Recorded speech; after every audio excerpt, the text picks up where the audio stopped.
E aí, galera, aqui é a professora Tayane, estou aqui mais uma vez no canal Historiando em 5 minutos. E hoje nós vamos falar, isso é um vídeo extra, vamos falar sobre a disciplina de História. Isso, hoje que é dia do historiador, isso mesmo. Dia 19 de agosto é considerado o dia do historiador. E eu escolhi um vídeo extra para a gente poder falar sobre a disciplina de História, o papel do historiador, o que a história estuda, por que estudar História é importante.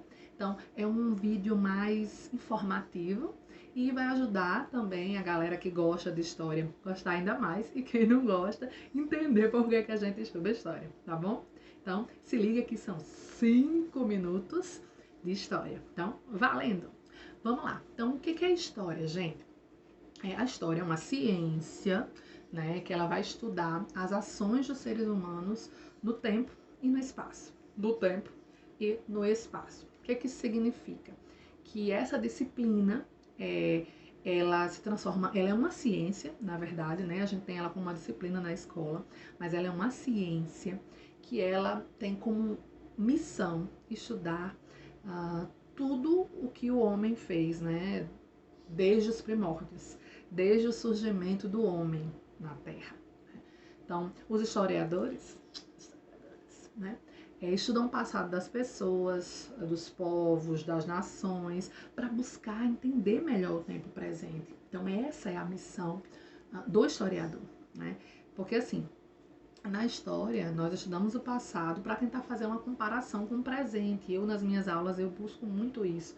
Eu acho muito importante que o historiador ele tenha essa ideia, né? Ele tenha essa noção da importância da gente fazer com que os alunos percebam as transformações que aconteceram desde os primórdios da humanidade até os dias atuais. E assim, que a história, ela contribui para que a gente possa compreender as sociedades, as formas dessas sociedades se organizarem, os modos de trabalho, né, o jeito das pessoas morarem, se alimentarem, seus costumes, né, como as riquezas elas foram distribuídas ao longo do tempo e até mesmo, gente, uma coisa assim que a gente nunca atenta para isso, mas até mesmo a forma de pensar das pessoas. Então, os historiadores eles escrevem sobre o passado utilizando fontes históricas, tá? Ou seja, são tudo que pode ser considerado uma informação vai servir para construir, para dar base a esse conhecimento histórico. Então, é muito importante entender que existem essas fontes históricas para ajudar o historiador. Então, assim, que fontes históricas podem ser essas? Elas podem ser fontes escritas, fontes visuais, materiais, sonoras.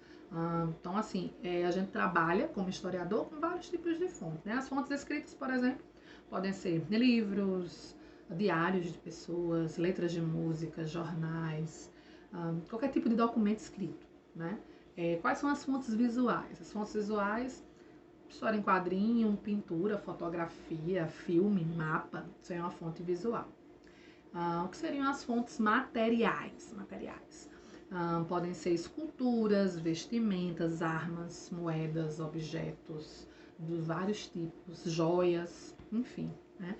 E as fontes sonoras seriam gravações, fontes gravadas, né, de músicas, de canções folclóricas, por exemplo, né? E até mesmo a história oral, que também é muito utilizada pelos historiadores. É você entrevistar uma pessoa e você utilizar essa entrevista como uma fonte histórica. Né? Esses relatos orais são importantíssimos. Eu trabalhei muito com a história oral durante os meus primeiros anos como historiadora. Né? Porque é muito legal você conversar com uma pessoa que passou por determinado assunto ou viveu determinado momento em que você está pesquisando, né? Eu pude fazer isso e foi muito legal. Foi uma experiência sem nem como explicar, assim, como historiadora, como isso foi importante.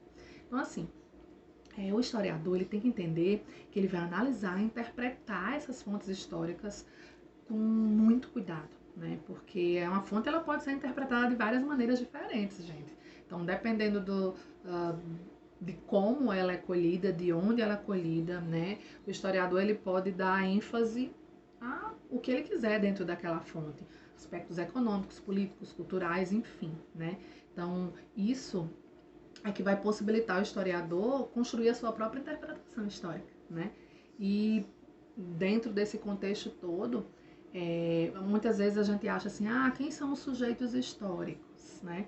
Na cabeça do grande público, um sujeito histórico são só as pessoas importantes, os reis, os generais, os políticos, né? Antigamente o pessoal achava que só esse pessoal que tinha destaque é que determinava os rumos da história. Então a gente entende que nós fazemos a história. Nós somos agentes da história. Então, esse conceito de sujeito histórico foi super ampliado, porque todos nós participamos de processo histórico, tá? E dependemos, inclusive, de outros profissionais, arqueólogos, sociólogos, antropólogos, para poder auxiliar na formação, na ideia, né, da formação desses conceitos históricos, tá? Então, é isso. Hoje eu queria falar um pouquinho sobre o meu trabalho de historiadora, né? O que é ser historiador, o que é história e a importância da história nas nossas vidas. Então é isso, se liga que vai ter mais história sexta-feira. Tchau, tchau!